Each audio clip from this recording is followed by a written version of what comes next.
This betrayal has ignited a firestorm of fury among the employees. We demand justice now. No more lies.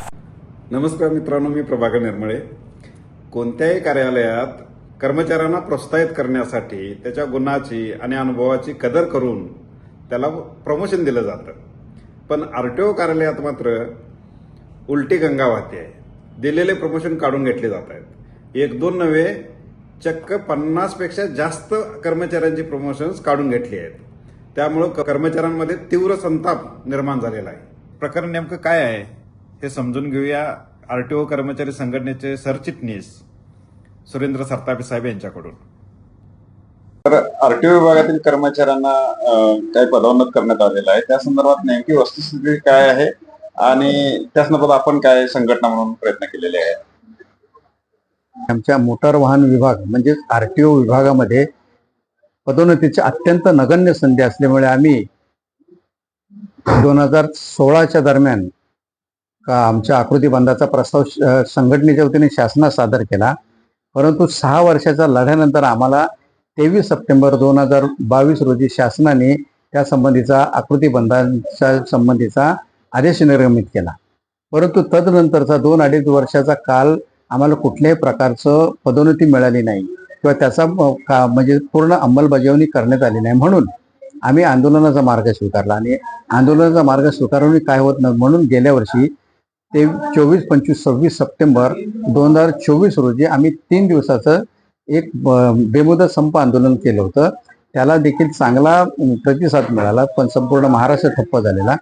त्या पार्श्वभूमीवरती तत्कालीन परिवहन आयुक्त माननीय भीमनवार साहेबांनी आमची मिटिंग घेतली आणि त्यांनी आम्हाला आश्वस्त केलं की साधारणपणे लवकरात 1 महिन्यामध्ये आम्ही सेवा प्रवेश नियम शासनाकडून मंजूर करून घेऊ.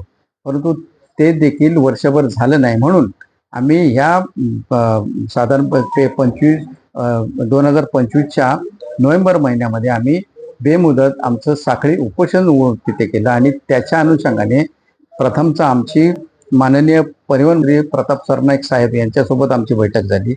तिथे सकारात्मक अशी चर्चा झाली.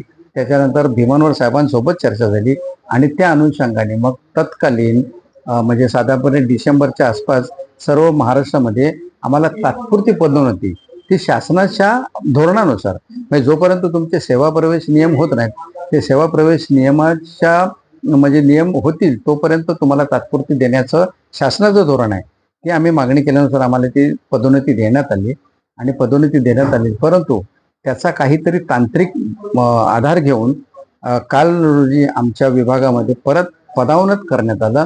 हा पदावनत हा शब्द आमच्या कर्मचाऱ्यांच्या जिव्हारी लागलेला आहे आणि त्याच्यामध्ये MCSR मध्ये त्याचा उल्लेख असा आहे पदावनत बाबतीत की शिक्षा म्हणून. तर आम्ही शिक्षात म्हणजे ही आम्हाला जिव्हारी लागणार आहे.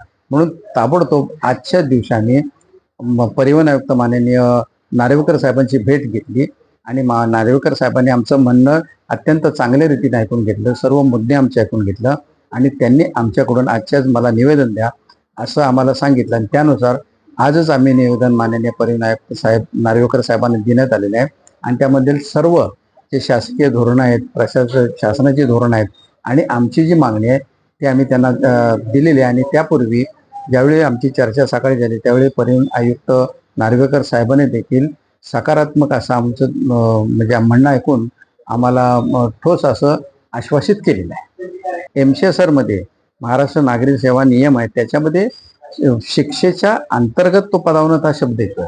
मग शिक्षा का दिली जाते तर ते म्हणून पदावनत शिक्षा म्हणून पदावनत केली जाते. तर आम्ही माननीय परिवहन आयुक्तांनी देखील हे सांगितलं की पदोन्नती आमचा अधिकार आहे पण त्याचबरोबर विभागाची देखील आवश्यकता आहे. कारण सध्या आमचे जेवढे कर्मचारी वर्गानं पदोन्नती दिलेली ते परत त्या जागेत जाऊ शकत नाहीत आणि त्यामुळे शासकीय आणि यंत्रणा ठप्प होईल आणि जनतेला देखील त्रास होईल. हा सारासारी विचार करून माननीय परिवहन आयुक्तांनी आमचं म्हणणं ऐकलेलं आहे आणि त्याला त्यांनी सकारात्मक असा दुजोरा दिलेला आहे आणि त्यानुसार आम्ही निवेदन देखील दिलेलं आहे. पुढील अपडेट आम्ही नेहमीच देत राहू. या संदर्भातील आपल्या प्रतिक्रिया आहे आम्हाला आपल्या या चॅनलवर नक्कीच कळवा. धन्यवाद.